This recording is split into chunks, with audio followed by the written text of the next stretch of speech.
Line up, you fucking nerds. Who wants a shot at the champ? They bring the heat. Sandhagen is the hardest puncher in the history of fighting. They bring the knowledge. If you think this fight is going 5 rounds, you are out of your mind. They bring you the picks. The dog is getting it done in this one. We deliver every single week. We're bringing the heat, ladies and gentlemen. The Moneyline. Don't miss it on the MMA Experts channel each week. What's happening, people? This is the Money Line. It's UFC San Antonio. And man, we got a fun card in store. Main event of the evening is going to bring the heat, I believe. Overall, I'd say there's a pretty good card. We got Vera Sandhagen at the top. We got co-main event Holm on the slate. I like the featured bout. Like, this card is filled with fun fights to chat about. And I'm joined, as always, by my guy Mike Finch, who I just broke down the BKFC card with. You know, you guys will see that soon. If you're not subscribed to the BKFC app, you should, because you get to see our faces. You know, besides the beautiful violence you see, you get to see our faces on there, and we're talking bets. I mean, isn't this what you guys like? You guys like betting on fights? That's what we're talking about. Hell yeah, bro. Yeah, we're bringing the heat with that. I see people in the chat shitting on us being late. The reason we came in late is because we had the bare knuckle show, and I had to finish up some of the graphics before we jumped on here to talk about this beautiful card. I'm actually pretty stoked. I think there's going to be some major action. And last weekend, we saw a massive fight. It was, you know, a fight that UFC 286 was a good card. It wasn't the best card ever. It was a fight here that I think people are so set on, all in. Definitely Leon won. I've argued that I think it could have been a draw, and I stand by that side. I think that you can give Kamaru Usman more than just the third round, which was a 10-8. I was scoring it 10-9 in the second round for him. So I don't know. Thought it was even. I thought maybe you could give him the fourth. So very toss-up fight, very competitive. Mike Finch, though, what were you thinking about that one? Yeah, I think draw was probably right. You know, on the first watch, I remember Kamaru had him up against the fence and hit him with some pretty good shots in that second round. And, you know, although Leon kept bouncing up from the takedowns pretty nicely, you know, those were definitely a part of the fight. So I believe it was round 1 Leon, 2-3 Usman, 4-5 Leon. But that, again, that was first watch. My guy Billy Cleary had it 4-1 for Leon Edwards. He said clear 4-1, but it's not like he's biased at all. I mean, he's the photographer for Leon Edwards. He's out there in camp, so you know, he's telling me, he's like, you're a big Usman fan. I'm like, stop, bro. I've rooted against Usman literally every fight. I wanted Burns, I wanted Colby. I mean, you go down the list, you know. So all of a sudden, I'm an Usman fan. No, man, I think it was probably a draw, which actually means the champ should keep his belt anyway. So, you know, all good. You know, my honest assessment of it, man, I think we saw Usman sort of miss punches, drop his hands a little more than usual. And I do think there were some openings there for counters that Leon Edwards couldn't really capitalize on. Leon is such a good kicker. He did such a great job defending takedowns. And then when he would get taken down, the best thing he did was he would pop up so quickly, man. He kept fighting the hands really well, would pop up, get an underhook, get off that fence nice and quick. Those were like, it was like he was doing a drill in the gym. It was very nice to watch. But it didn't seem like he was capable of countering Kamaru Usman when Usman would miss. AJ, I know you said it on your show previously, but I saw the same thing. Usman looked a little slower to me, and there looked to be a little bit of vulnerability there. And it just, Leon, you know, he's considered the best striker in the division. Dude doesn't have hands. I mean, I think he could counter punch Kamaru Usman, and he wasn't pulling the trigger for whatever reason. You know, maybe one of those things was to not get taken down. When you plant your feet and you throw punches, it is, you know, definitely possible to go underneath that and take people down, but he kicks so fast. I mean, it's certainly the same problem when you kick, though, right? When you kick, you can get your kicks caught. You know, when I fought amateur MMA, that's what I would do. I'd wait for them to kick, catch a kick, take them down. Nice way to get a takedown. So I think Kamaru Usman might be towards the end of his prime here. We might start seeing him go, you know, just towards the end here. And so I wonder what happens to him next, man. AJ, I think you agree. You also saw a draw.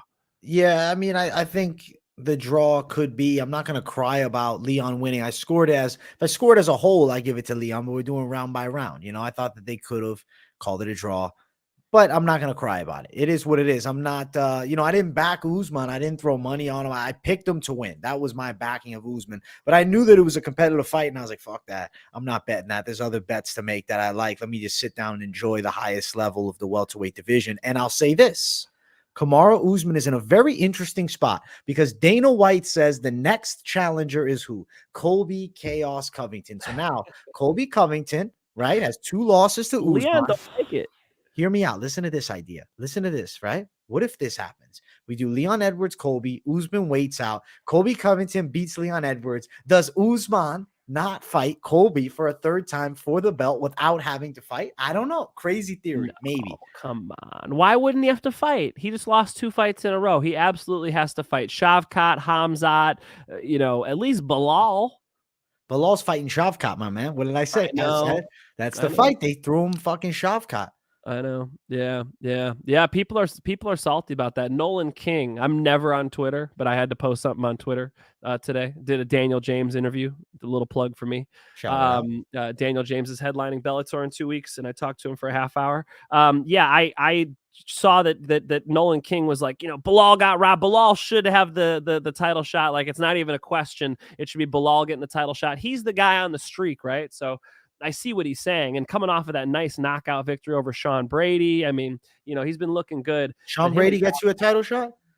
Sean Brady don't get you. No. Shot. It's the whole win streak, though. I mean, we got Vicente Luque. You've got, Bilal's on a nice little run. No, he is. I think what do you think about what Leon's saying? Leon's like, he hasn't fought in 2 years, and then in the post-fight press conference, he hasn't fought in a year and a half. Leon, it's literally exactly a year, okay? Yeah. Can you please make it more clear that you don't think you match up well with Colby Covington? Can we just say it like it is, Leon? Leon, if you want Jorge Masvidal, okay, who just got absolutely shut out by Colby Covington last year, if you want him but not Colby, we know why. Yeah, no, I think that the mindset is, let's see what happens with Burns and Masvidal. And I think that Leon Edwards fighting against a Masvidal makes sense because of the street fight way back. The fucking hands that got thrown. That kind of blew up Masvidal. Masvidal's big career moment, not only was it a knockout of Darren Till, it was the 3-piece in the soda that he brought to Leon Edwards, man. Come on, that's what built Masvidal's star, I think. So I feel like that fight finally happening. But here's the issue. Masvidal's in a horrible matchup against Gilbert Burns, who's just definitely superior on the floor. If Gilbert Burns wins, I don't think it makes sense to give Burns that next title fight. I feel like Bilal beat Wonder Boy more impressively than Gilbert Burns did. I guess, you know what? I'm going to take a few steps back on my Bilal hate because I'm just kind of giving it fucking shade because I like the business side of a Colby Covington title fight. But Bilal did beat Wonder Boy. He did beat Luque, and he did beat Sean Brady. Of the 3, the lowest of name value would be the Sean Brady win, even though he's, an unbeaten prospect and whatnot. But shit, having a win over Wonder Boy and Vicente Luque is massive. I'm looking at it like this, though. Shavkat Rakhmonov just beat Jeff Neal. Jeff Neal does have a win over Bilal. So, I feel like that matchup is like the dark horse next contender. And then it's up to the UFC, what they end up wanting to do. I think Colby Covington versus Leon is definitely going to be booked. I know that Leon doesn't like that fight, and do I blame him? Fuck no, you don't want to lose to a guy like Colby, the way he talks and whatnot. But he's right there. He's the guy. It's Colby Covington, baby. You see how that's it, though. It's not about that he's been out for a year. It's absolutely about that because he wants the Masvidal fight because he knows he's going to win. Yeah, he knows he's going to win. Okay, this is gonna piss some people off, and I've been getting some deserved hate recently, but this is gonna piss people off. I don't think Leon Edwards is a top 5 welterweight. That's a wild take, Mike Finch. That is. I don't think he's a top 5 welterweight. You don't think he's top 5? All right, no. I think Gilbert Burns beats him. I think Shavkat beats him. I think Colby Covington beats him. I think Yaroslav Amosov beats him. No Bellator, Mike. Don't include Bellator in there. We can't because that's so what. Yaroslav Amosov, man, 27-0. I will say, between me and you, I think Yaroslav Amosov needs to find a way over to the UFC, please. The fuck are we doing, man? I like Bellator. I'm more so after their more recent cards, but for fuck's sake, man, will we just The issue lies upon now we got them stuck over here. They're locked. Right. They're locked in Bellator, and these guys are, maybe some of the best ever. But you can't. You can't. Come on, man. You can't like claim, oh shit, he's the best, because it's like almost like now it's like the boxing effect with these great guys in Bellator. It's like if they had this belt, they're fighting over here, that belt versus that belt. It's just, I don't know, man. I think that Amasov is such a problem. A great problem. I don't think Leon wants to see Amazov. And then I had one more, and I know he moves up and down, but Khamzat Chimaev is probably going to bulldoze some of these guys. Now, my man Billy Cleary, to bring him up one more time, actually made a good point, and that's the takedown defense, and the stand-ups were really nice from Leon. Okay, maybe that does stop some of these wrestlers like Colby and Khamzat from completely smashing him, but maybe not. I don't know. I have to see these fights for them to happen. So, Leon's been the one active. He deserves the credit. I don't mean to take anything away from him. Leon Edwards is one of the best fighters in the world, but is he the best welterweight? I don't think so. I think he's losing. I think this time next year, there will be a different welterweight champion. All right. Usman, does he ever fight for the belt again? Yes or no? Dude, from what I saw from him, I think Usman 2 years ago would whoop that guy's ass. Yeah, I don't. But he was across the pond. He's been dealing with some hand injuries, knee injuries. Leon was kicking his legs a lot, and we know he's got some rough knees, so he could win some of these matchups at the top. Maybe. I'm gonna say 60-40. No. I think Usman should fight the winner of Bilal and Shavkat, and then the winner of that fights for the belt. Because I feel like, I don't know, like Bilal, he's gonna be pissed after he beat Shavkat. So what? I need another one before a title fight. But it's like, damn, bro, like Usman's name is still cemented at the top, and I don't think he wants to fight Gilbert Burns again. I don't think a trilogy with Masvidal makes a lot of sense. So when I look at the rankings, who does he fight? Who does Usman fight, if not the winner of Shavkat and Bilal? Khamzat Chimaev would be sick. Khamzat and him would be sick. Yeah, but the thing is, Khamzat, we don't know what Khamzat wants to do. He's saying he's going on another weight class, dude. I think the UFC wants him to go another weight class because he blew weight by however many pounds. I don't know, the weight of a small dog. Like it was not that close. No, it was like 9 pounds over. He came in at 179 or something. Yeah, can't be missed weight by 9 pounds, dog. That's not good. And they gave him the Nate Diaz fight because I think their plan was to destroy Nate Diaz, and then we'd get Khamzat next in line for the belt. If Khamzat would have beat Nate Diaz that night, I'm telling you, Colby Covington probably wouldn't be next in line. It would instead be Leon Edwards versus Khamzat. I think the UFC wanted that, but didn't work out that way. Khamzat's going to be fighting, I believe, after Ramadan. I don't know who though. I'm surprised to see. Okay, so somebody said this guy's nuts, but I'm surprised to see. I'm with you, Finch. Dude is not aggressive. I do agree with you, Mike. I don't even remember a highlight or a moment of Leon except the head kick and the eye poke on Bilal. Can we talk about that ridiculous fence grab? That was so ridiculous. Can we talk about how he's putting his fingers inside of Usman's gloves? Yeah. He did that twice. Now, he got called for it once. The other time, am I seeing my TV wrong? I don't know. I just see him reaching in those gloves and grabbing them so Usman can't transition his hands to complete takedowns. Like, come on, Leon, quit poking people in the eyes and grabbing the fence. I don't like it. I don't like seeing that stuff.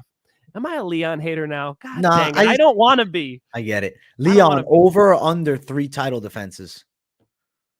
I think I don't want to give picks away because it's our picks show, but I guess I already did. I might as well just say it flat out. Yeah. I think Colby whoops that ass. I think Colby can box better. Like the kicking game of Leon is great, but Colby doesn't get tired.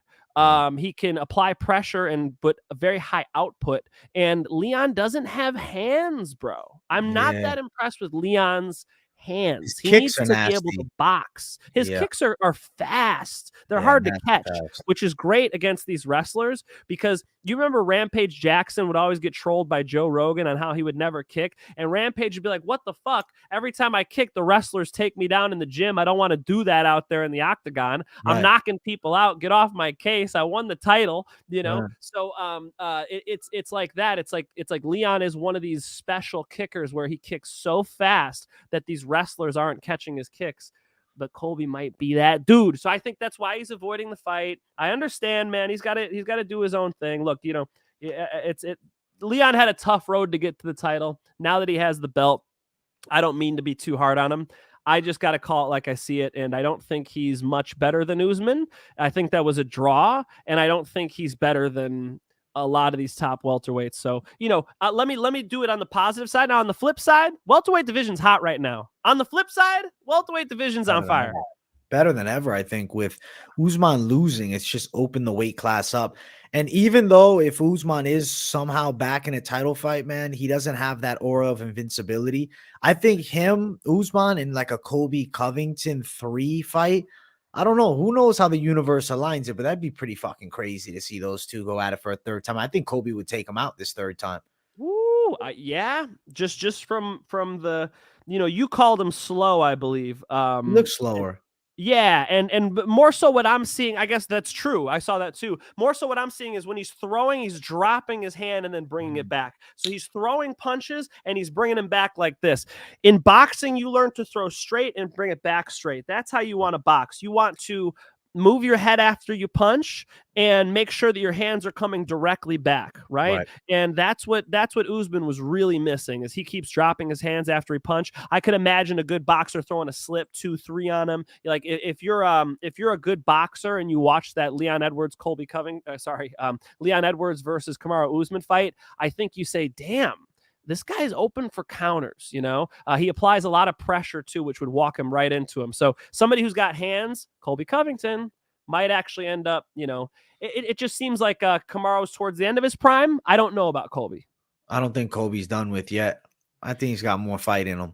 I like Colby Edwards. I like the Masvidal Edwards. If the universe aligns, whatever. It's all luck. I guess. I mean, that's a gift to the kid though. Masvidal just got worked for 25 minutes. By Colby Covington. So for Leon to call for that fight, nonsense. Fuck it, man. Let's talk about the co-main for a second. Justin Gaethje. Yeah, for sure. Dixon Sider had one. He wanted the judge to be arrested. It's way gone now. I'll try to find it. Finch, can you please castrate Judge Paul Sutherland? How did he give Gaethje a 10-8 in round 3? Dude should have been escorted out in handcuffs. Hot take by Dixon Sider. Yeah, I didn't see a 10-8 round. I saw a pretty good fight. AJ, this is what I saw that I haven't heard anybody else say for some reason. What was the strategy of Rafael Fiziev? I thought Fiziev really fought Gaethje's fight. Like Fiziev really started out fast and was looking good, and then sort of just got pulled into a Justin Gaethje fight where he kept his head in the pocket too often and kind of slugged it out with him. I thought that was a big mistake. I thought that Gaethje looked improved, actually. His jab was on point. I never really seen Gaethje throw jabs like that. He was rocking those jabs. I think Fiziev couldn't figure it out. I think Fiziev was a little bit shocked. Usman's got a nice jab. I think that he was a little shocked, bro. I think he was like, yo, Gaethje's fucking quick. He's looking better than I've ever seen. But yeah, I do think Fiziev couldn't get it going. I think he hadn't fought anyone to that level of MMA striking like a Gaethje, and because of the experience in Muay Thai, you've said this how many times? You think MMA guys are better strikers than a lot of these K1 guys or kickboxing guys. So that right there was kind of a proof in the pudding. That's a fucking coach for a Muay Thai gym fighting. Oh, Tiger Muay Thai, the Muay Thai. Legit. So it's like, Justin Gaethje's a D1 wrestler, and he learned how to strike, and he got him. So Justin Gaethje, I think in rematch with Dustin Poirier, that's major. That's a huge fight. Yeah, absolutely. Yeah, absolutely. Justin Gaethje looked good. Not taking anything away from Justin Gaethje. It was one of the best performances I've seen from him. He was a little bit patient again, and then just let Fiziev just sort of make all the mistakes, So I would like to see a much more calculated Fiziev, and Fiziev, I think, made a big mistake there, sort of wading right into the fire. You play with the fire with Gaethje, for sure you're getting burnt. Like when Fiziev was talking before the fight, and he was saying, we're both going to be bleeding and this and that. I was like, yeah, he's getting the fans hyped up. No, that's really how he fought. Yeah. Like Fiziev, you should fight to win the fight, not for an entertaining fight. Yeah. That seemed to get lost somewhere along the line there. Hey man, what a UFC 286. I say solid card. The most dope moment of the night was Yanal Ashmos knocking out Sam Patterson. And luckily, I sniped that prop out before I said it on the weigh-in show. I said, yo, go Ashmos by knockout. That neck is too skinny, bro. 6'3", 155 is just too fucking thin. That was crazy, bro. That KO was dope. Sam Patterson got crushed. And then another big moment on the card, Jennifer Maia sent O'Neal backpacking. I was like, damn, that was a W1, bro. I guess Gunnar Nelson, he looked nasty, though. He fucking worked Barberina easy. Not even a competitive fight. Gunny. Yeah, that was good.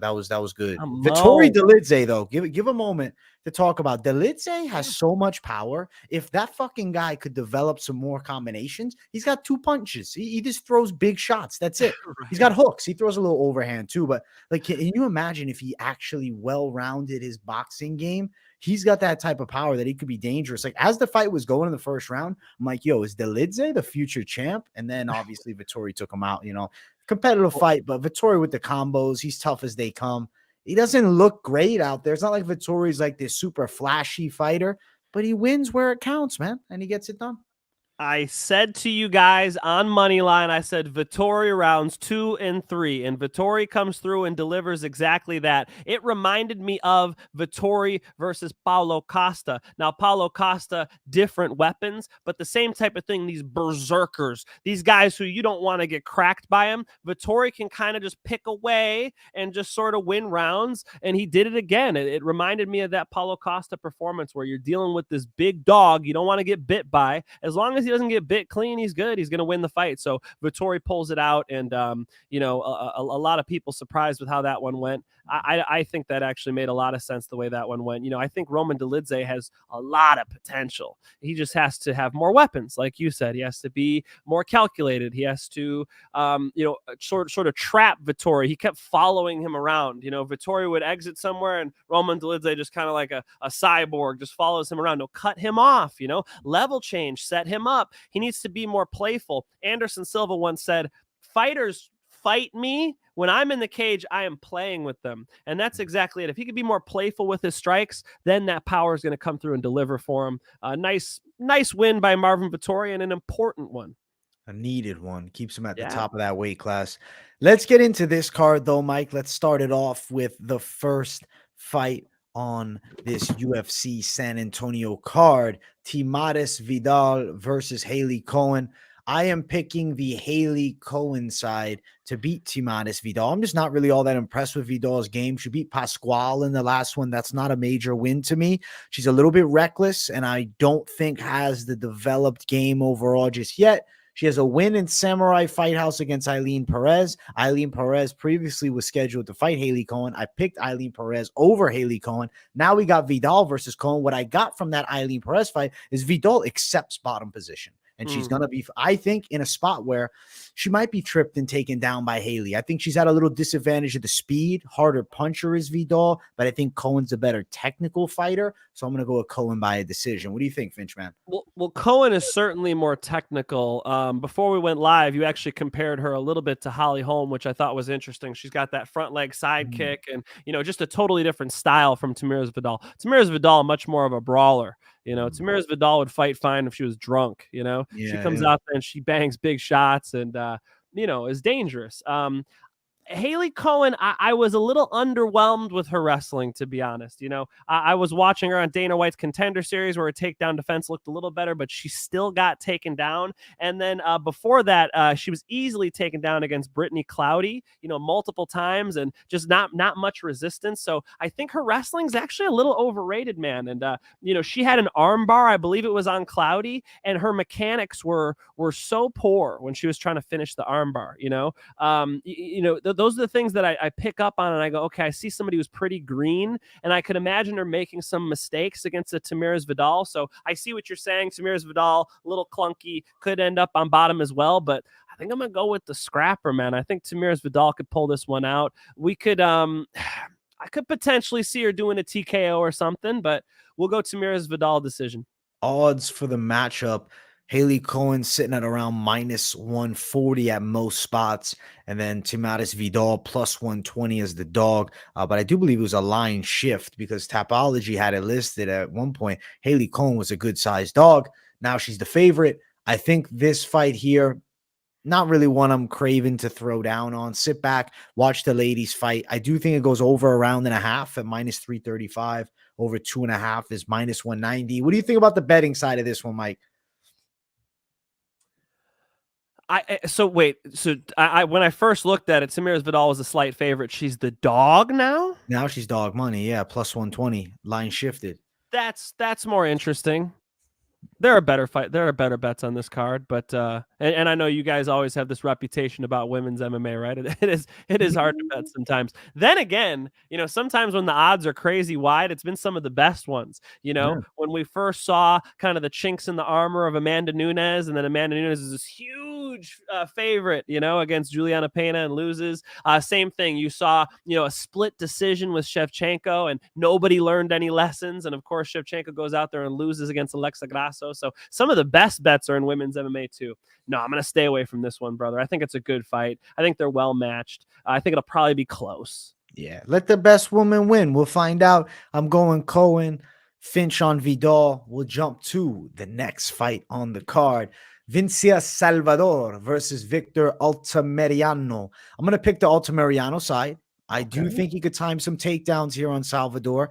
I also am not sold on Salvador as this knockout puncher. He beat Shannon Ross. Shannon Ross took a fight in UFC and he got beaten up bad too.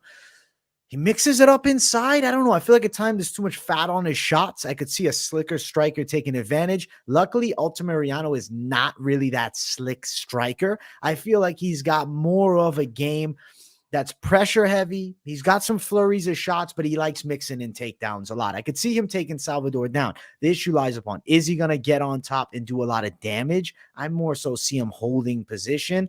So this is one of those matchups. I mean, I'm going to pick the side of Altamirano. I think he's going to win a decision. More dangerous punching power, I'd say, on the side of Vinicius Salvador, though, honestly. Yeah, for sure. But it's not like, I don't know. I'm not a big believer in Salvador right now. I don't think that he's that guy, honestly, man. I feel like he's decent, but Altamirano's durability is there. He's been competitive in fights. He's shown that he can take big shots like against the Silva and work his way back. So I'm going to ride with the side of Altamirano decision, Mike.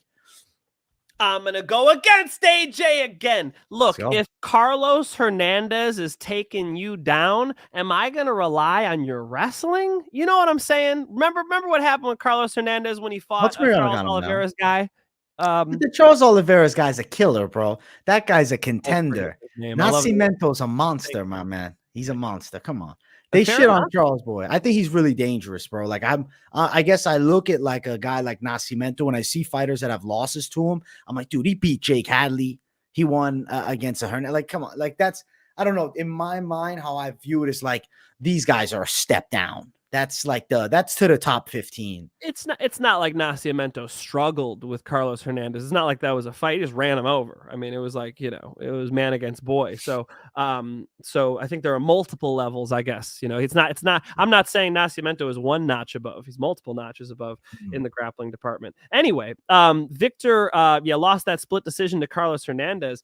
And, I don't see an advantage on the feet for him, especially if he can't get the wrestling going. I understand what you're saying. You're thinking he's going to take him down. I'm thinking he's going to have trouble doing that. And then if that's true, he might get knocked the fuck out, bro. I mean, I like what you said, that he's taken big shots and survived through them. But Mr. Hands Down, Salvador is a problem. I mean, I should elaborate on that. Whenever you bet on a guy who keeps his hands right around where his cup is, like, you got to not put too much money on it, right? I mean, we better be careful. That has to scare the shit out of you if you're betting on him.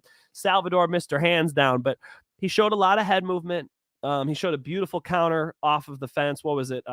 Right hook, right? Bang! So he's very, very powerful striker, and I do think that will be the difference. Give me Salvador.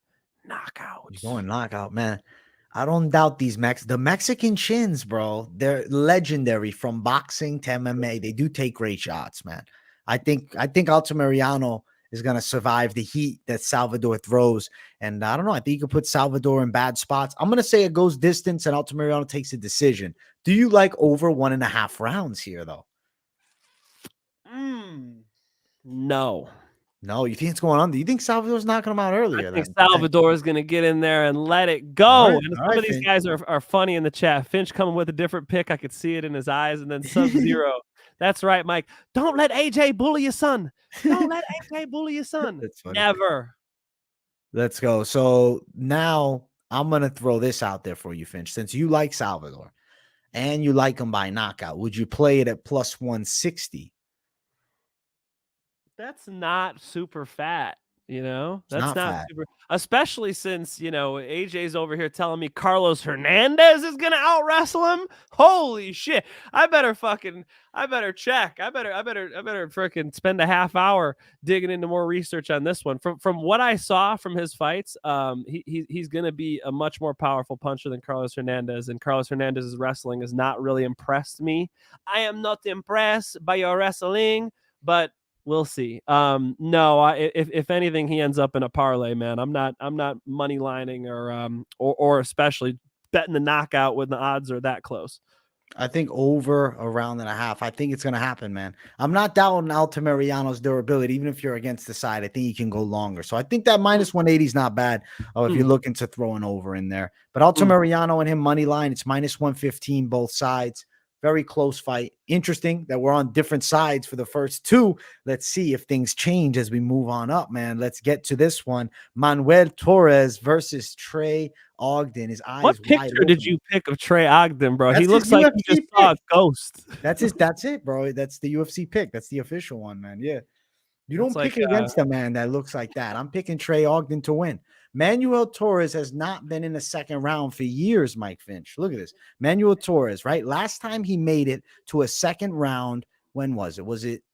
It doesn't even say the time on this fight. It was fucking Luis Padra Sarantes. It doesn't even tell us. I know in 2000. The accent. Look at AJ coming with the fucking accent, dude. Listen, bro, I'm from Florida. You know what I'm saying? 2018, I know for a fact he went the distance, split decision over Enrique Gonzalez. His win streak consists of 4 wins, all in the first round, none of which got past the 3-minute and 30-second mark, 2 of which were like 1 minute and 5 seconds or less. I don't think that's enough time. Trey Ogden's a vet of the game. Trey Ogden's got good jiu-jitsu. Now, there's losses for Torres are leg locks or leg submissions, I should say. Not everyone's a leg, like knee bar, whatever. I think that in this fight here, Torres is going to put the fire on him. Ogden's durability is going to be there. And I think what happens with Torres is when he's unable to get you out of there, I don't think he's going to know what to do with a Trey Ogden. I think Trey Ogden's going to submit him second or third round. After the first, Trey Ogden by sub is live. That's my official call. I mean, Trey Ogden is good, but he doesn't have James Krause in his corner to pay off his opponents to lose anymore, AJ. What is he going to do? What is he going to do without James Krause paying his opponents off? I don't see any other way to go than Torres knockout because of that simple fact. Well, let me tell you about Trey Ogden, man. Listen, Trey Ogden can take a shot, my dude. He has been knocked out in his entire career a total of 0 times. Never been knocked out, man. You think Torres is the first guy? I guess Mr. Knockout Torres would be.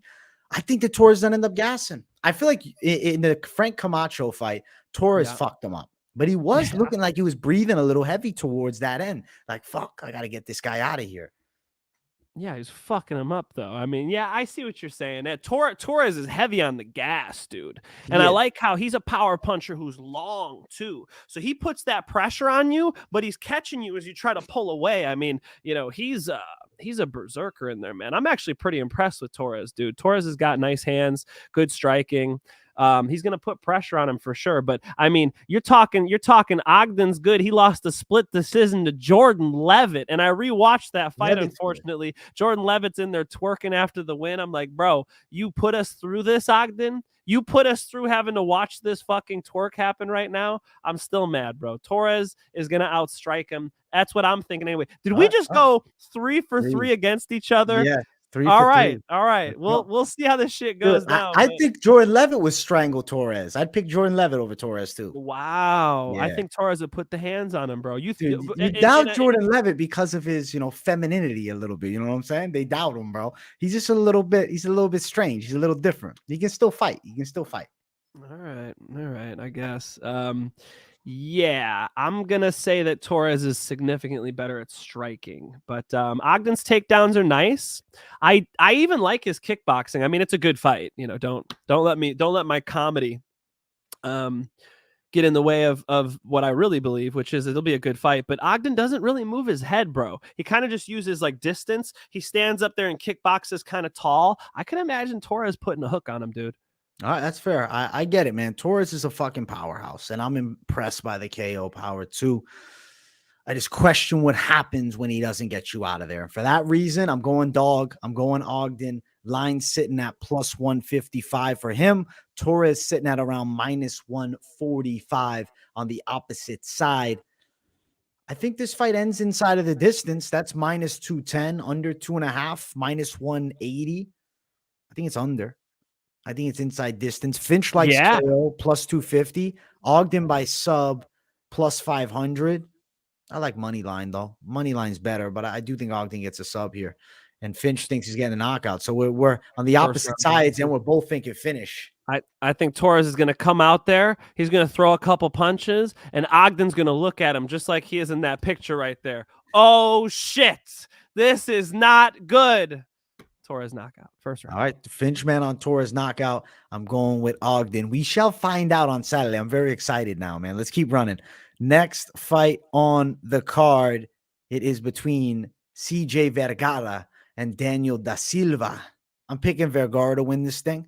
I can't pick Daniel da Silva. As explosive as he is, as powerful as his strikes can be, he is a 3-minute fighter. And this is a 15-minute cage fight. And CJ Vergara nearly beat Ode Osborne. He has a win over Clayton Rodriguez. He's lost in the last one, Tatsuro Taira. It's fucking Taira. That guy's Japan's next prospect. Like, he's on the come up for real. Daniel da Silva's too inconsistent. I can't trust him. I've picked da Silva in the past, and I've said this is a menacing dog. And even I picked da Silva over Altamirano that last fight. And what happened? Da Silva looked great early, and he fumbles. He can't take shots, man. He gets hit in the body. He breaks. Mentally, he seems like he has a lot of lapses. So, yeah, we're going Vergara to take him by a knockout, I think, in the second or third round, bro. I mean, you said da Silva only lasts 3 minutes. My wife tells me the same thing. I'm still hanging in here. Listen, I think Vergara is a better striker. I think that especially over the rounds, right? As soon as he gets da Silva to the second or third round, yeah, I think he'll start putting it on him. Maybe like a late finish for CJ Vergara. Did we just link up on a pick finally? Finally, dude. God, thank God. Okay, cool. Yeah, we'll go CJ Vergara, third round knockout. Third round knockout. I like it, man. I think there's a good chance he gets the finish here. Vergara is a big favorite, though. He's minus 240, and then it's plus 220 for da Silva. Under 2.5 rounds, I think so. Minus 115. TKO for Vergara is minus 150. That's just unplayable, Terror. I'm not playing that shit at minus 150. Probably getting a TKO, but I don't like minus 150 for it. Vergara is not a menacing finisher throughout his UFC career. He's winning these decisions. It's because da Silva's durability is massively in question, man. You got it. It's because da Silva's been getting finished, Yeah. So that's probably why the line reads that way. Yeah, I'd probably consider the money line. I'm glad we're agreeing on this one, Mike Finch, and I do think we're agreeing on a good one here with Vergara because it's a confident pick. Come on, man, you can't be confident with da Silva. I know he's young, right? But dude, these losses are just adding up, and it's just nothing is telling me anything changes because every fight he makes the same mistakes. So we're going with Vergara with confidence. Let's keep running. Next fight on the card is Trevin Giles versus Preston Parsons. I got to ride with Trevin Giles. And you know what's crazy is before Vettori won against Elidze this weekend, Trevin Giles was the last man to beat him, man. Trevin Giles also has a win over Ryan Spann.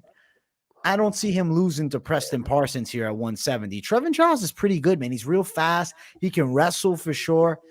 I don't know. I just feel like at times, I don't know if it's a mental lapse. I don't know if he doesn't have great boxing combinations. Just something I always just watch is like something's fucking missing here. But he's got the makings of somebody that could be pretty solid with his athletic tools and his speed. Preston Parsons is a tough dude on the other side. Good wrestling, strong guy, bullied Evan Elder in the last one. But Evan Elder's a lightweight. Trevin Giles, a former middleweight. I'm picking Trevin Giles. I do think he wins the decision. I wasn't impressed with the Kosei win. It was for Giles for sure, but it wasn't an impressive W. And I think he beats Preston Parsons on the card. Hopefully Giles goes out there and gets a finish and really puts a stamp on this one. I'd like to see that just, to move his career forward. I'm going to say a decision, man.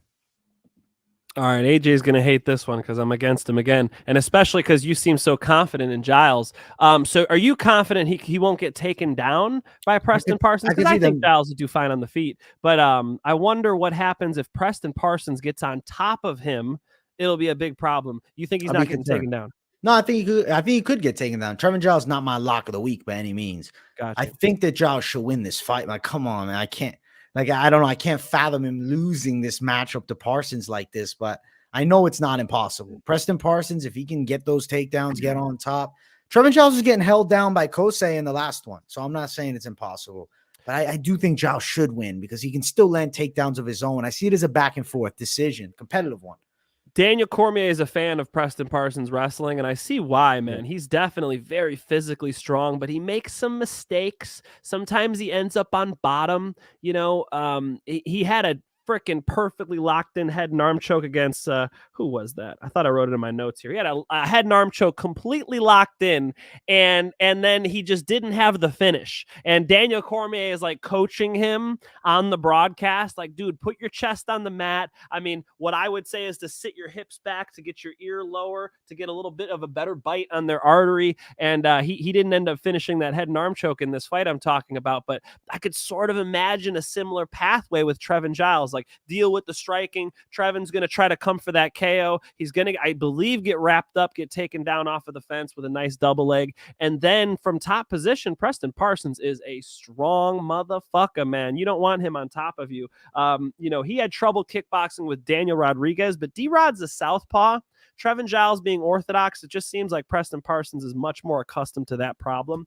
You know, Michael Morales obviously knocked out Trevin Giles. You got Dricus Duplessis knocking him out last year as well. So I think Preston Pressure Parsons could get this takedown and get this fucking head and arm choke. If he listened to Daniel Cormier's coaching, which I hope he did. I hope he watched his fight a few times and listened to that. That's exactly what he needed to do.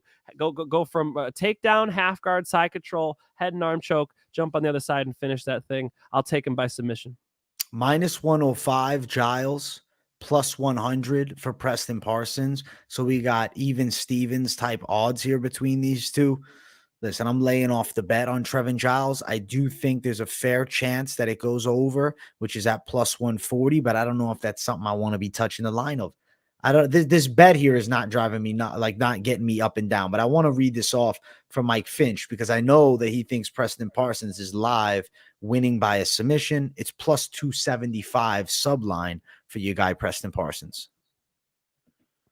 Let me pull up Preston Parsons because people worth it is hating. Look, I think Trevin Giles is definitely, his experience counts for something. You know, I was actually really surprised. I think he's only 30. I'm thinking he's like 37 at this point. I remember him beating James Boknovic, my friend. Shout out to James Boknovic, who was making his UFC debut on like relatively short notice. And he gave him the business, man. He knocked James Boknovic out. That was a long time ago. That was like, you know, I don't know, 10 years ago. I don't know. Maybe that's a little too long, but it was long before I moved to California. So Trevin Giles has a lot of UFC experience. All we saw from Preston Parsons was the D-Rod fight in the UFC, and then he just beat Evan Elder. And Evan Elder's the one who he should have had an arm choke. There it is. Yeah. It would be the Evan Elder fight, of course. Yeah, I'm kind of impressed with the kid. But I do think Giles is, you know, his experience means something. But you know, I am not impressed. I do think that there are pathways to beat Giles, and that you know, I don't think he's ever going to be a guy like challenging for a title. Do you? No, fuck no. So I think there's more room for. I'm more curious how good Preston Parsons is. I can't say that about Preston Parsons. You know, how young is Preston fucking Parsons? Preston Parsons is only 27, dude. I don't know how good he is. We'll see. We'll see. No, you're right, Mike. You make good points. I'm not going to come at you heavy on the other side because I'm not Mr. Trevin Giles absolute. I think that Trevin can win on a competitive decision, but I'll be lying to you if I didn't think, oh, does Parson have a shot here? Well, let's see beforehand. Like, I was definitely sitting on this matchup for a little bit, but I'm going the side of Giles. Mike Finch going Parsons. We shall see when the cage door closes. And let's keep running to the next matchup. It features Steven Peterson and Lucas Alexander. I'm riding with the Steven Peterson side here. Lucas Alexander has very nice technical kickboxing, though. It looks so good, but it's cage fighting. And Steven Peterson is a dog who's going to be bringing the heat to him, who's going to constantly be pressuring, who's been in there against high-level UFC opposition for a long time. And he's had good moments in those fights too. I mean, even Julian Erosa, he lost a split decision to the Julian Erosa that was on a tremendous run before Caceres, separated him from consciousness. I think that Steven Peterson in this one can put it on Alexander. I question what happens when Alexander has the fight going against him. I question how he looks later. I'm going to go with TKO for Steven Peterson. Well, you certainly don't question what happens when Steven Peterson's got the fight going against him. That dude is dog tough. He is the best 19-10 record in MMA. He is a fucking animal, man. I do think that the record of Alexander's pretty, but it's a little padded. It's a little padded. If you look into those fights, he's fighting on like Anthony Pettis' promotion. I saw that fight too, yeah. Yeah. And I agree with you. It looks pretty, but there's not a lot there, right? It's like you take a 10 out on a date, but she's really not that smart. And it's the same thing. It's like I just feel like, the stance is nice. I like the balanced approach, but all he really has is like fast kicks. And the fast kicks might be nice, but that straight right hand that Patterson puts down the pipe is nice. When he spins, you always got to be nervous, man. Patterson spins, he can hit you with that elbow, that spinning back fist. If you were to look at the records for 2 seconds and just pick a win here, everybody would pick Alexander, but you dig into it, I think he's gonna up it to 20-10, bro. I agree with you. I got Peterson, and I think Peterson will even potentially finish him. I don't know. I'm thinking he might get that TKO. I definitely got him winning, though. Peterson for the W.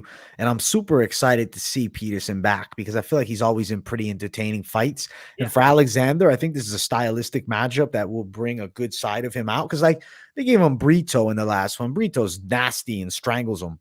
We're going with Peterson, but, Alexander's got great, kicks, but he's got great, kickboxing offense, it looks like, but I really question the defense. And I question things can look good, but how much is there behind what's looking good? Like you said with the 10 on the date, it looks tremendous. He might look like the best fighter in the world on the pads. But when he gets in the cage, the fighters start bringing the heat to him. I worry it's all going to fall apart at the UFC level with a tough guy like Peterson.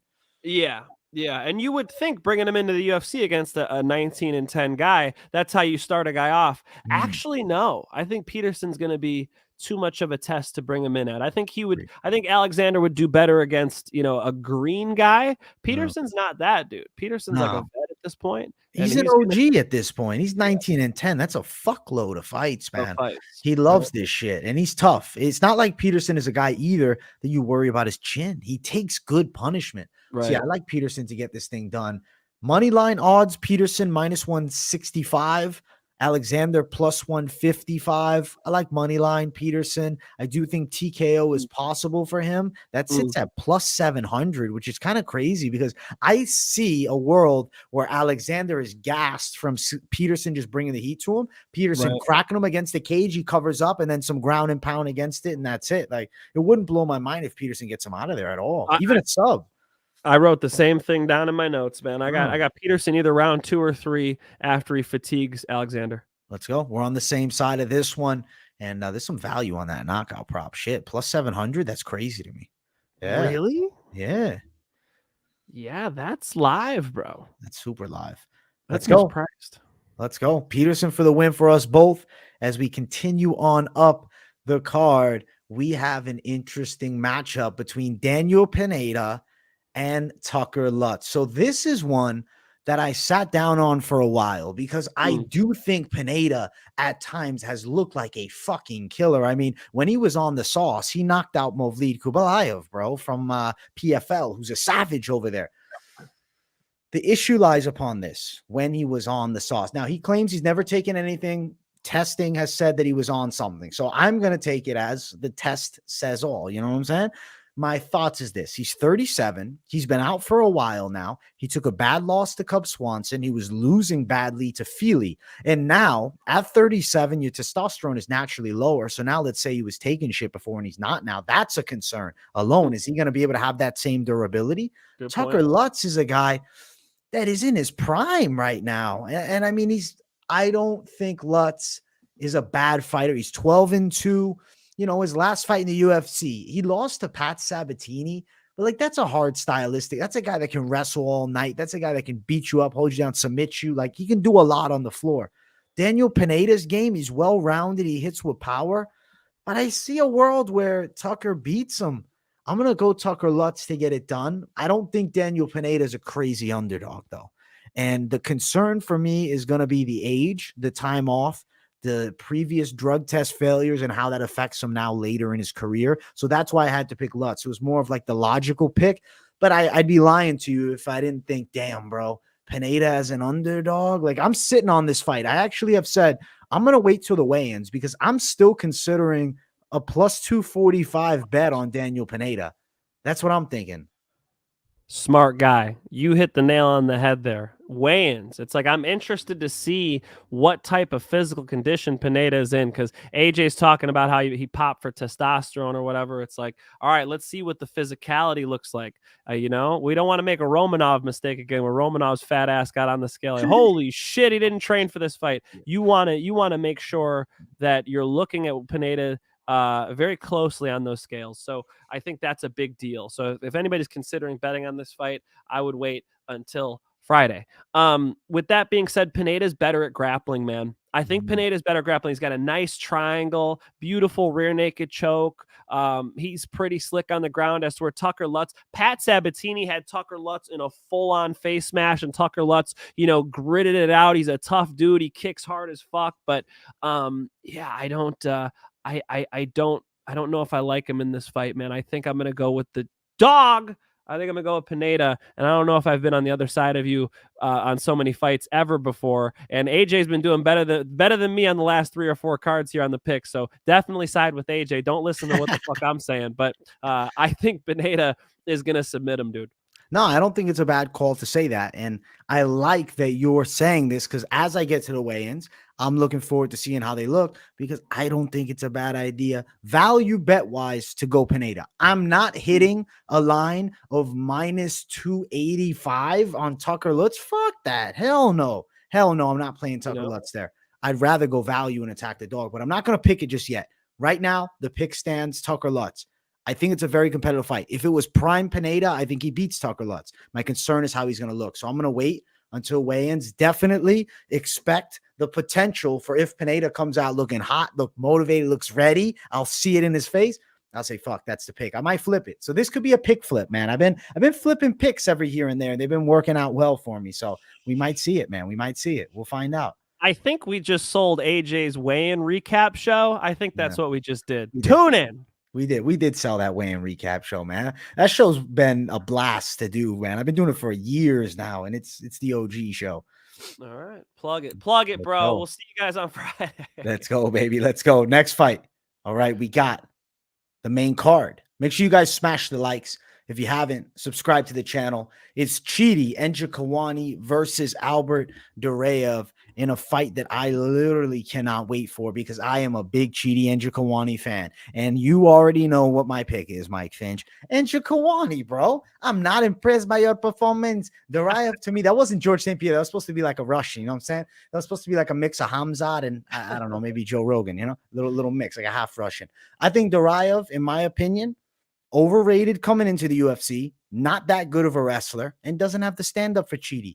He's at a big disadvantage of the range. Chidi's dangerous with all his weapons, the elbows, the knee that I don't know how Gregory Rodriguez survived that, and then he loses to some fucking samurai fight house veteran, you know what I'm saying? MMA is fucking weird, all right? Chidi Njokuani is going to win this thing, though. He beats a Duraev. I'm not threatened by his game. The EV doesn't beat the Njokuani, baby. We're going Chidi Njokuani to get it done, man. I think you probably get a TKO, too. I mean, how good is Roman Kopylov? Duraev had him completely wrapped up in a rear naked strangle, and the round ended. I mean, he was just about to get Kopylov out of there, and look at how good Kopylov is now, whooping that Soriano ass out there. I mean, Soriano though, come on.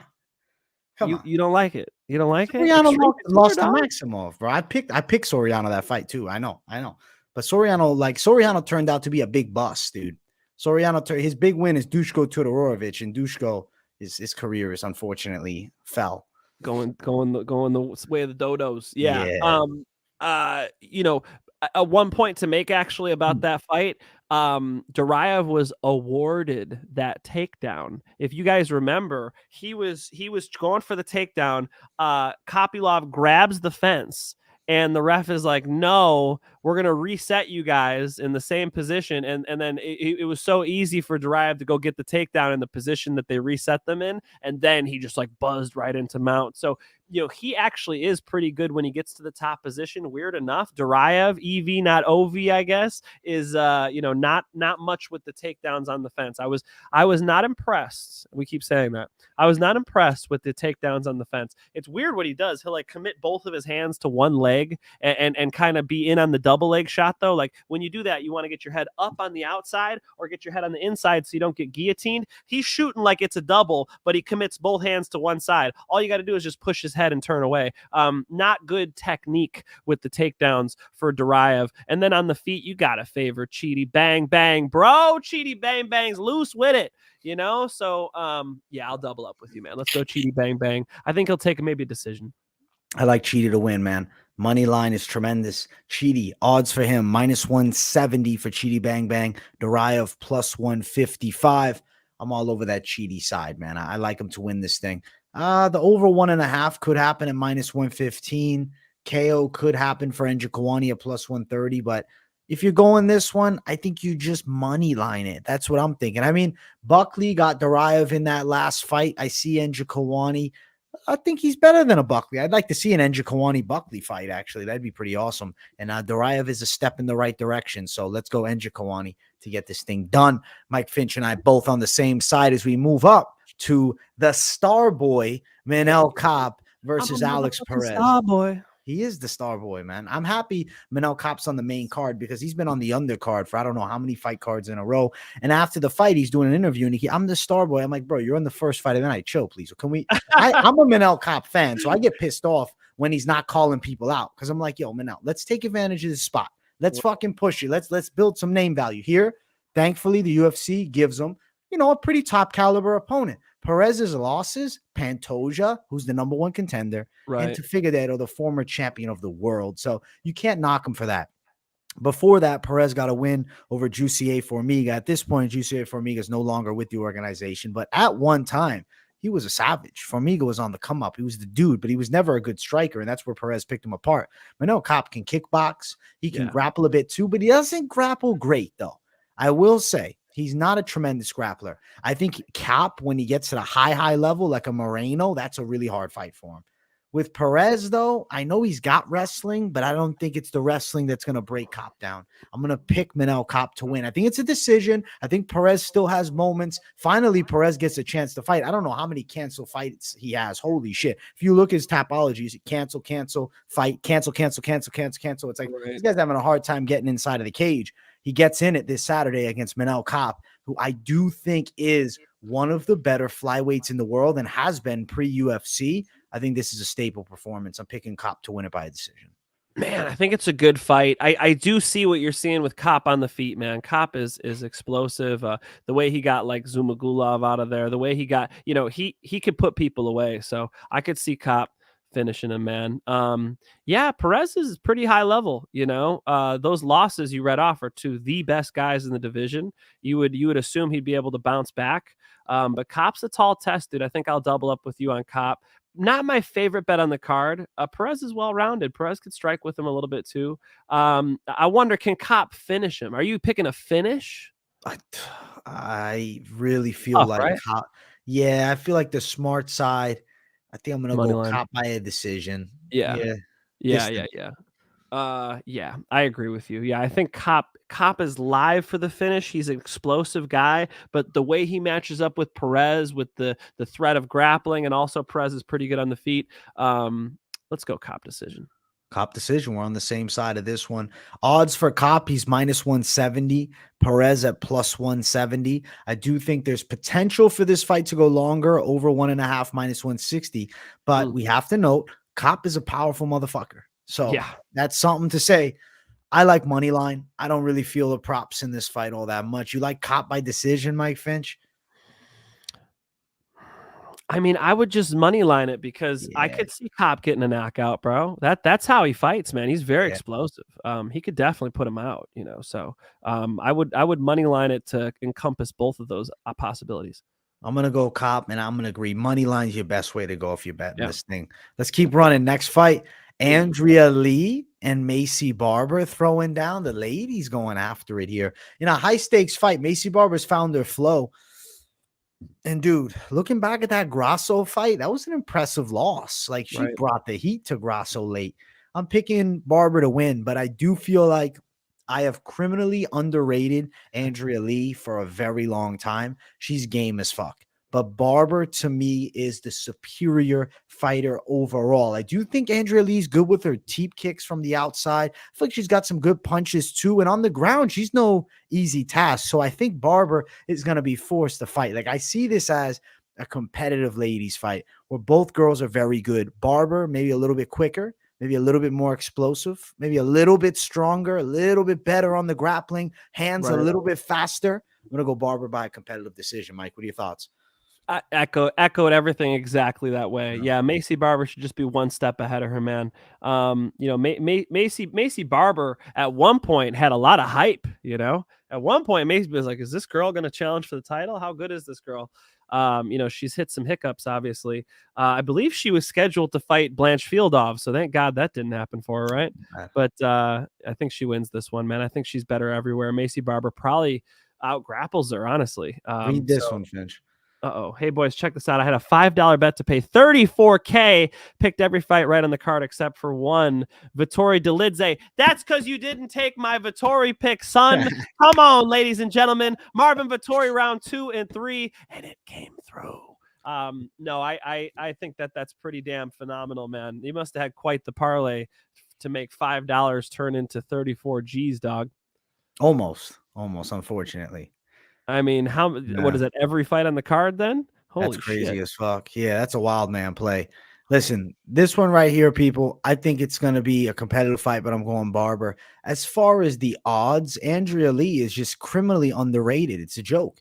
+215 for Andrea Lee, -210 for Barber. I think I'm staying away from this one because I could see Andrea Lee being the girl that upsets a Barber. It's not impossible here. I think Macy wins. But the line is so fucking wide, and I think it's a dog fight. Shit, that's tricky, man. This is not one of my favorite ones betting so far. True. Yeah, good point. Because Lee is like capable everywhere, and I believe in Barber though, man. I do think Barber probably edges her out every round. She could probably still 30-27 her. I mean, losses to Joanne Wood, Lauren Murphy, Roxanne Modafferi, Viviana Rougeau. So, I mean, I could see Macy Barber being on that list, Miss Lee. I'm going to take Barber decision. Barber decision's my pick. The decision prop for this one here from Macy Barber, I'll throw out sitting at +105, and then over 2.5 rounds, which I do think comes to fruition, is -250. Definitely look out for that over. I think it's a great parlay piece. Let's keep running up. Next matchup brings us to the featured bout, a dog fight. It's Nate Landwehr versus Austin Lingo. Austin Lingo, a few weeks back, was my dog. I had him over Hamosh, and then Hamosh shows up at 175 pounds for a fight at 145. Not really 175. I don't even remember. He was like 150 something. He missed weight by a ton.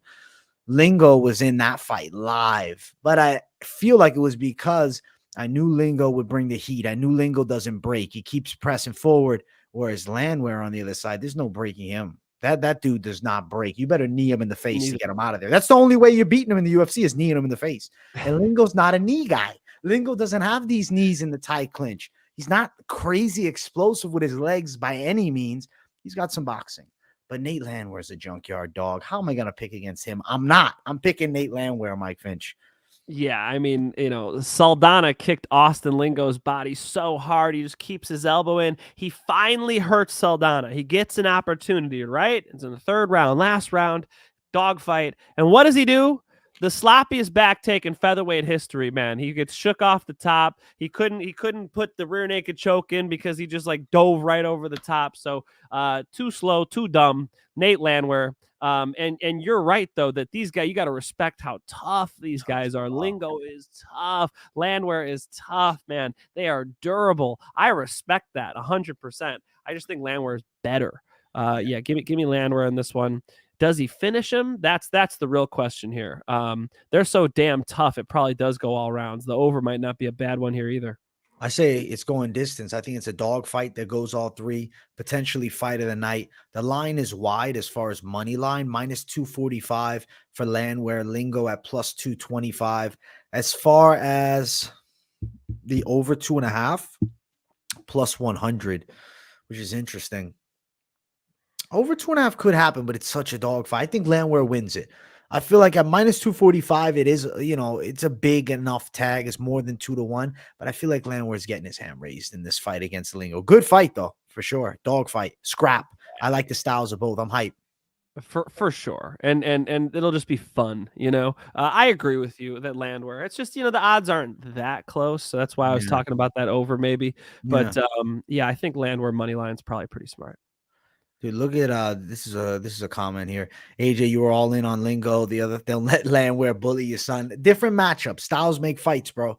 Hamosh is a guy that I question his toughness. I don't question Landwehr. Even like I do the complete opposite, man. Landwehr makes you question your toughness type of shit. Right? Yeah. And then this one here, I know you guys already predicted Kape, but I wonder if club and sub is possible due to Perez being durable and always getting subbed.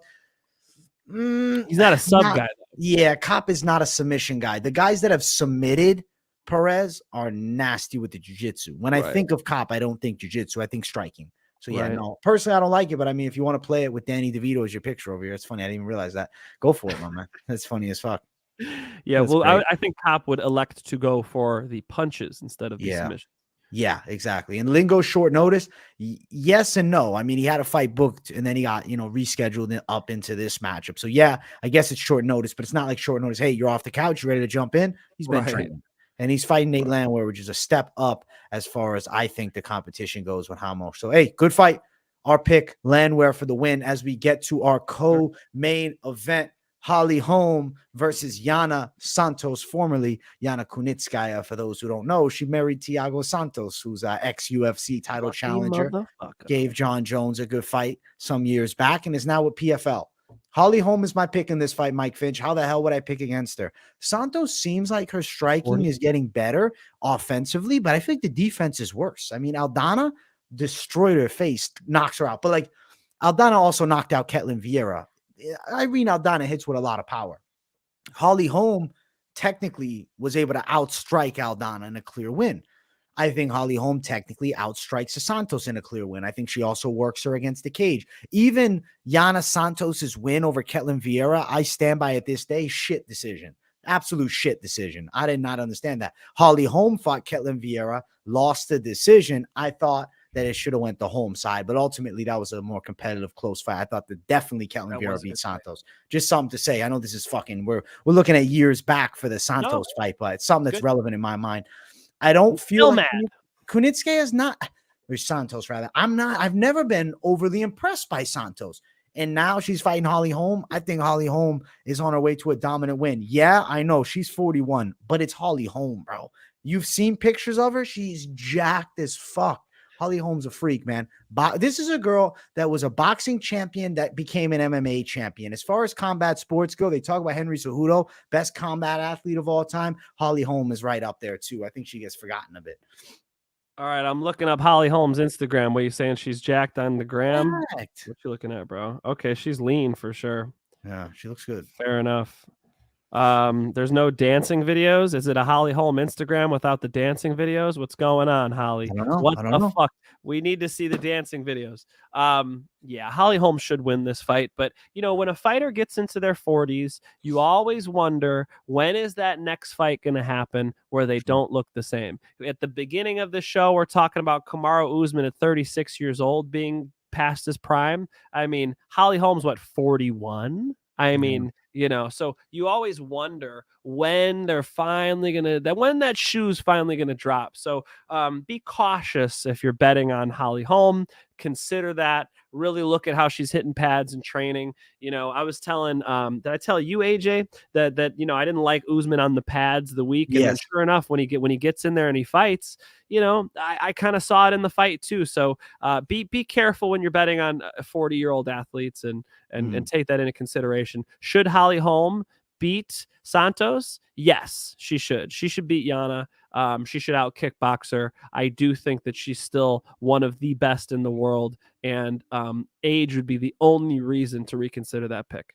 Yeah, no, I understand that. This one here, the real fight this weekend is Benavidez and Plan. Mike Finch, I know you got something to say about this one, baby. I mean, my guy, Tony Cash Money was out there training with Caleb Plant. That's fucking sick. Yeah. So he was inside the camp, giving me the inside info. Yeah, I like Caleb Plant. I do. What you got? Finch is gonna get locked up like James Krause to be next to you. There'll be cellmates in this, right? And this question here, can you show how many picks you got? Yes, I do a recap show every single week after the card where I literally talk about all of the matchups. I tell you guys what I got wrong, everything. I list it all off, man. Mike, you know what you could do, bro? You could start throwing your picks on Instagram the day of the fights or something like that. I should. You can track it for yourself. That might be good. This is a random idea for you, bro. I should. I've been making content, guys. Mike Finch MMA on Instagram and Mike Finch Show on YouTube. I've been making content, so I'm going to do more interviews. Like, I want to interview Big Ben Rothwell next week, and I want to keep cranking out interviews and stuff. I'm sort of focused on that end, and this is where I do my MMA picks. So I don't mind keeping them here, but I know some of you guys care about the picks, and you get to hear them on Moneyline every Monday, right? But no, straight up, AJ's been killing the picks. I remember when I first came on to Moneyline, I had a couple good ones. I had a few events. I was on a nice streak. AJ was like, what do you go through? What do you do when you pick fights? And we were talking about it, right? And here now, I got to ask AJ, what do you do when you pick fights, bro? Holy shit, have I been on a fucking skid with the main events and a couple of these locks, Fazeev. I mean, you keep going down the list. So I need to fucking snap back into it. Let's go, and hopefully we get started with this card, because me and AJ disagreed with like half of these picks. So you guys will definitely be able to see what's good with this one. So yeah, I know, because we disagreed a lot today. Is probably why you're asking, right? I don't know. You got to watch the show and figure it out yourself. How about that, motherfuckers? Tune in every single Monday and you'll know the answer. Let's go, Mike Fitch. Let's go. Let's do main event. You know what I'm saying? We got to talk. Did I list the odds off? I'm forgetting. What am I doing? Hold on. Holly Holm odds -200. Holly Holm +160. Yana Kunitskaya. Holly Holm money line would be the tag that I feel like, the tag for them. I like Holly Holm, man. Yana Santos rather is not beating Holly Holm in my universe. I cannot fucking allow it. I cannot fathom it. I cannot even understand it. If that happens, I'm going to have a fucking meltdown on the live stream. It just can't happen, man. Holly Holm win. I do think she gets a decision. That's -145, but just money line it. Just money line Holly Holm. Just Moneyline Holly Holm is probably a good bet, guys. Finch, do you do cameos like Mr. Wonderful? What are you talking about, cameos? What, I'm supposed to come on in a movie? What does he mean? No, you know what, cameo? Like people pay you to do things. Like, you should start a cameo, Mike. Venmo at Mike Finch MMA. It's ready to go right now. Come on, I'm ready. I'll do one of those voice recordings for you. I'll sing you happy birthday or some shit. You guys don't know. I'm over here learning guitar. I'm trying to do my best over here. Mike bullying the casuals drops the MF. Snowman, when is the next Bellator? 2 weeks, and I just had the main event, half of the main event rather. Daniel James on my show. Check out the full half-hour interview live on my channel. Link is in the description. Good call, Mike Finch. I was about to say it if you wouldn't have. All right, let's keep going. It's main event time. Let's talk about it. Make sure you guys smash the like button if you haven't and subscribe if you're new to the channel. Marlon Chito Vera versus Corey Sandhagen.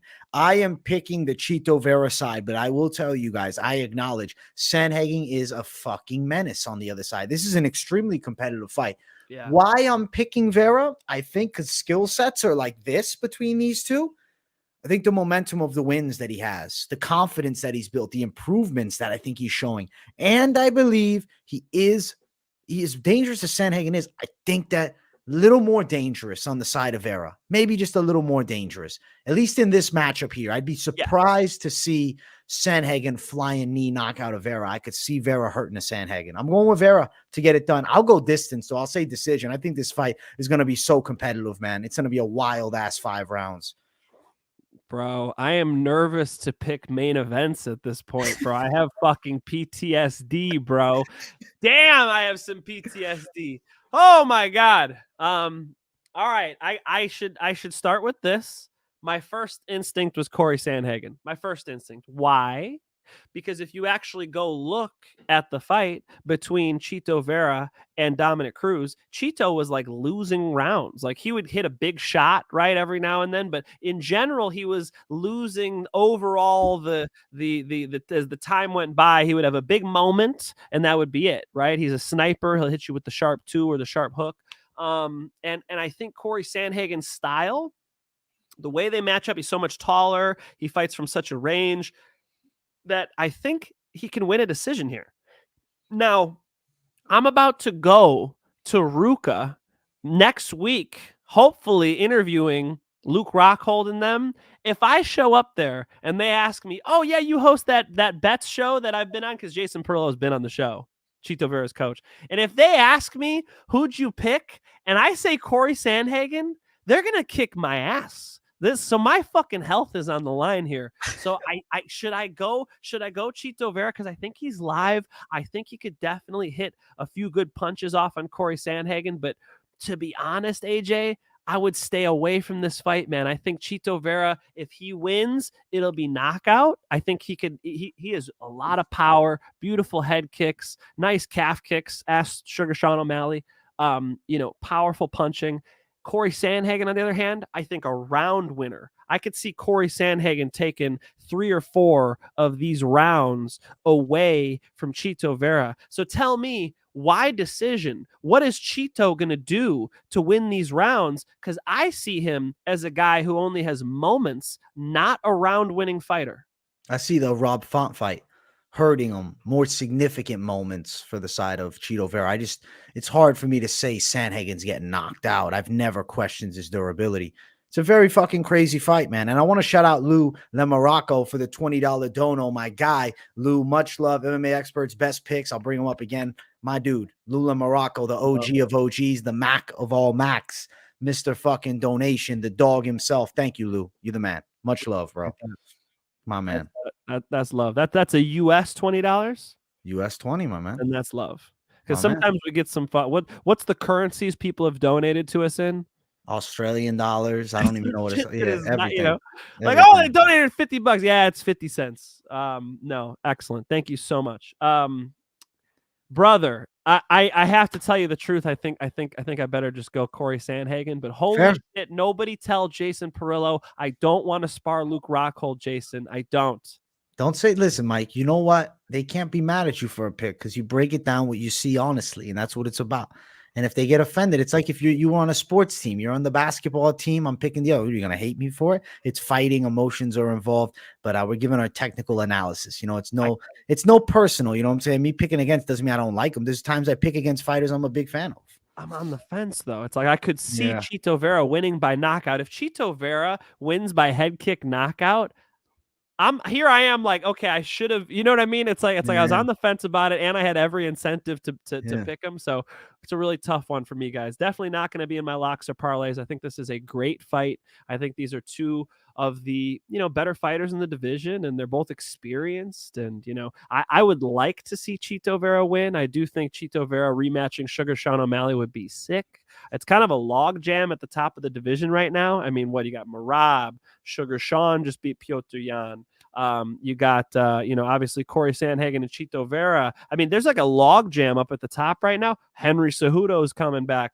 Aljalame.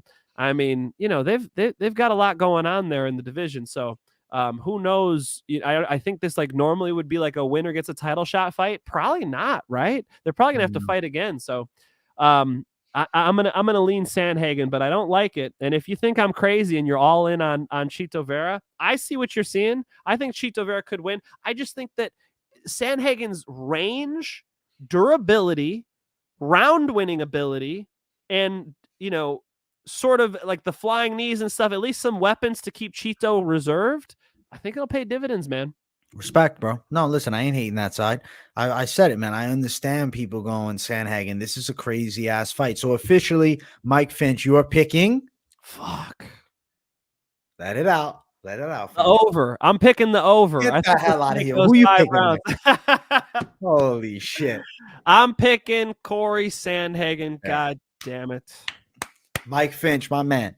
Good. Listen, respect. I'm glad you picked it. I'm on the other side, but I understand your pick. It's going to be a fucking dog fight. I'm more excited for this fight than I think the 286 card.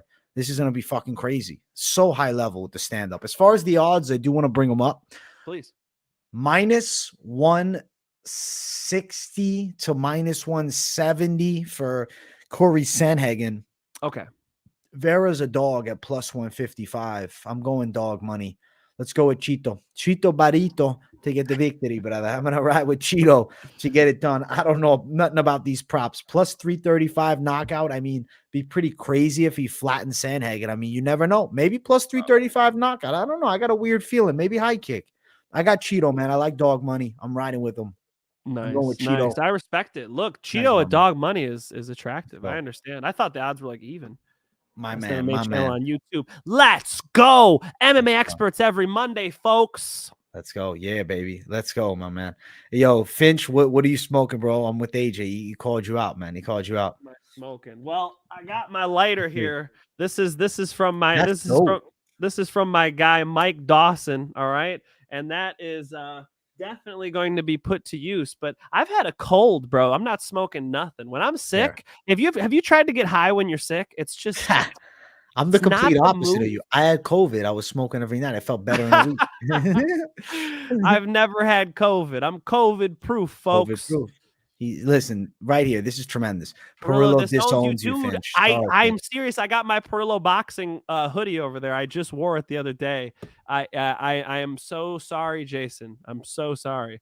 Jason's trained me. Though. Perez agrees with you. I've gone over there and hit mitts, and Jason's been so nice to let me come and spar. I put rounds in with Rafael Dos Anjos at the gym there. Like, they've been nothing but kind to me. Jason Perillo came on the show, texted him, and he was down. Jason Perillo's girlfriend just won her first fight yesterday, was it? So 2 days ago. Congratulations to her. Christine Spencer. Congratulations to her. Like family to me, but I got to call it like I see it. And I swear I'm on the fence. I swear I don't like the pick, but listen, AJ makes me be honest with you guys. I don't know why. You have to be, my man. You have to tell it. Listen, bro, we're going to jump to the next section. Let's talk about the lock of the week.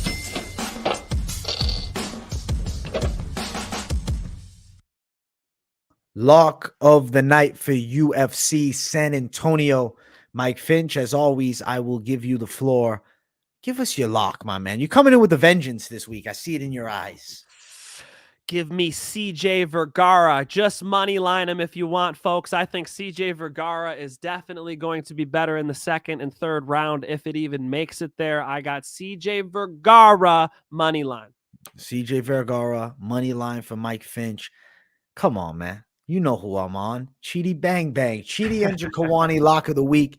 I think he takes Doraev. Just money line it. I like the odds that he wins it. I could see decision. I could see TKO. I think he's the better overall fighter with the reach advantage too. I got to go Chidi, man. I have to go Chidi side. Now, I'll tell you guys, I think this is going to be one of the more dangerous cards of the year.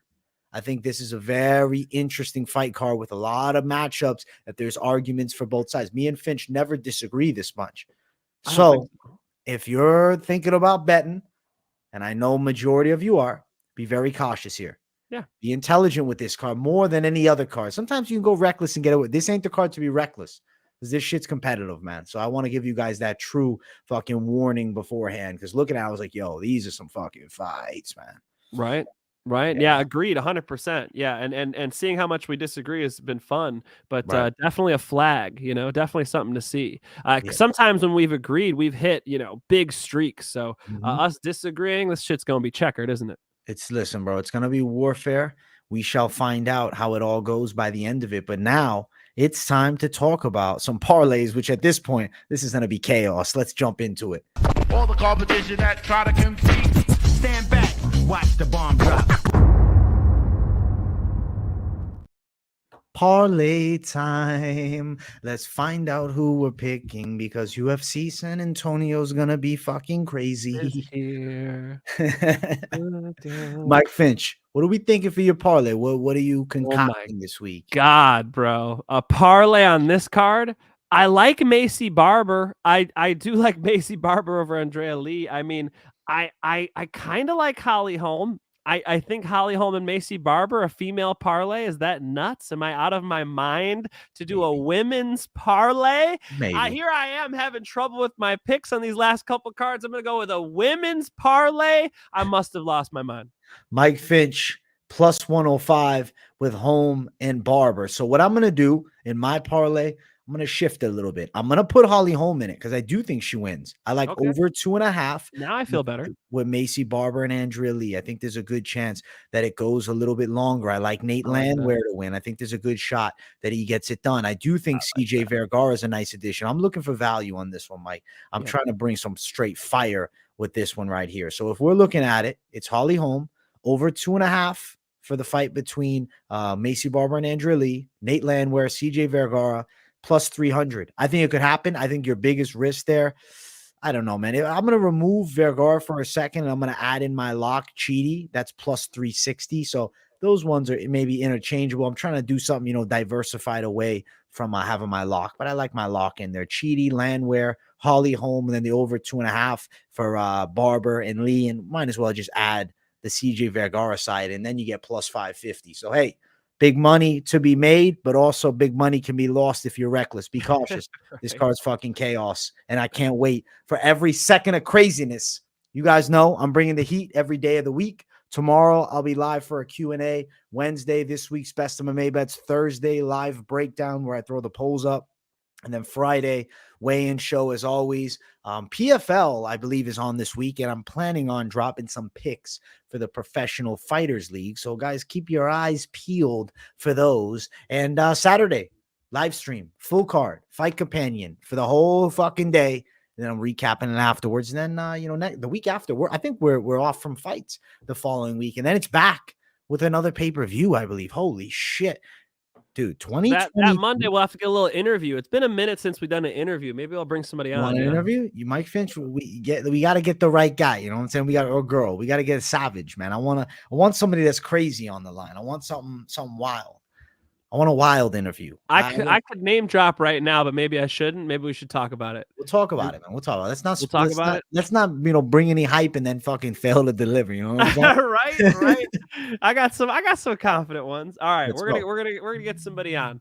I don't have a lot of friends, but pretty much all of them are professional fighters. So we're gonna get somebody on. Let's go, Mike Finch, my guy. You're parlaying Chidi, Lucas, and Torres. You're going Lucas Alexander. Respect, dog. Respect. I'm on the other side. You got CJ and Cheeto. I think that's great value. 1.5 Victor fight. CJ winning, Nate winning, Chidi winning. Okay, let's go. Listen, guys, we appreciate the hell out of you for tuning in.